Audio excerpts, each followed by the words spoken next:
Hello friends, welcome to বর্ণালী রান্নাঘর। আজকের পর্বে আমি খুবই টেস্টি আর হেলদি ওটস অমলেটের রেসিপি নিয়ে হাজির হয়ে গেছি। এটা খুব তাড়াতাড়ি বানানোও যায়, খুবই টেস্টি, আর ওয়েট লসের জন্য ওটস আমাদের খুবই হেল্প করে। ওটস অমলেট বানানোর জন্য 30 গ্রাম আমি ওটস নিয়েছি একটা বোলের মধ্যে, আর অল্প একটু জল দিয়ে এটাকে একটু ভিজিয়ে রাখবো। খুব বেশি জলের দরকার নেই, এটা ভিজতে যতটা জল লাগবে সেইটুকুই দিয়ে আমি 10 মিনিটের জন্য এটাকে একটু ঢেকে রেখে দিয়েছিলাম। না ভিজিয়েও করা যায়, কিন্তু ভিজিয়ে করলে এর টেস্টটা ভালো হয়। এবার এর মধ্যে আমি দিয়ে দিলাম একটা টমেটো কুচি, আর 2 টেবিলস্পুন গাজর কুচি, 2 টেবিলস্পুন বিনস কুচি, একটা পেঁয়াজ কুচি, 2টো কাঁচা লঙ্কা কুচি দিলাম, আর 1 চা চামচ আদা কুচি, আর 1 চা চামচ রসুন কুচি দিচ্ছি। খুব ভালো করে এটা মিক্স করে নিচ্ছি। আপনারা যদি বেশি ঝাল পছন্দ করেন একটু লঙ্কার গুঁড়োও দিতে পারেন। এখানে আমি 2টো ডিম ব্যবহার করছি। ডিমটা অবশ্যই 30 মিনিটস আগে ফ্রিজ থেকে বের করে তবেই এর মধ্যে ভেঙে মেশাতে হবে। আর ভিজিয়ে রেখেছিলাম ওটসটা, কারণ খুব সফট হয় আর খুবই ফ্লাফি হয় অমলেটটা।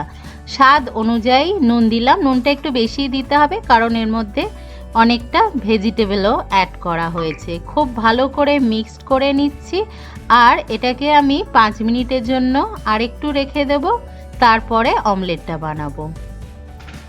এবার একটা ননস্টিক কড়াইয়ের মধ্যে 1 টিস্পুন আমি তেল দিয়েছি। তেলটা চাইলে আরও কম দিতে পারেন, একটা ব্রাশে করে একটু অয়েল ব্রাশ করে দিলেও হবে। আর ননস্টিকে খুব কম তেলেই রান্না হয়ে যায়, আর যেহেতু হেলদি রেসিপি তাই আমি তেলটা কমই ইউজ করেছি। এবার এর মধ্যে দিয়ে দিলাম আমি সেই ডিমের ব্যাটারটা। আর যেহেতু অমলেট একটু গোলই দেখতে ভালো হয়, তাই গোল কড়াইয়ের মধ্যেই করার চেষ্টা করবেন। খুব ভালো করে এটাকে আমি স্প্রেড করে দিলাম। যেহেতু এর মধ্যে অনেকটা ভেজিটেবল দেয়া আছে, সেদ্ধ হতে তো একটু সময় লাগবে। এটা দেখুন আমি কড়াইয়ের মধ্যে খুব ভালো করে ছড়িয়ে দিয়ে লো ফ্লেমে 5 মিনিটের জন্য একটু ঢেকে রেখেছিলাম।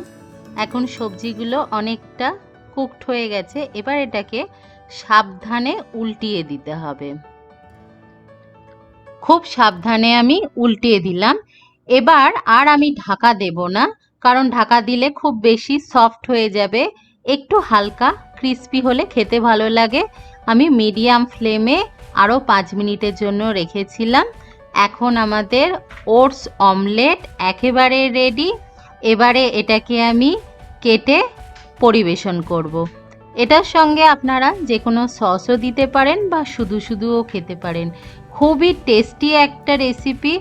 আর যারা ওয়েট কমাতে চাইছেন কিন্তু টেস্টি খাবার খেতে চাইছেন তাদের জন্য খুবই ভালো, আর যারা চটজলদি যে কোনো ভালো খাবার খুঁজছেন তাদের জন্য খুব ভালো। যাদের ডায়াবেটিস আছে আর যারা ওয়েট লস করতে চান তারা অবশ্যই রেসিপিটা ট্রাই করবেন।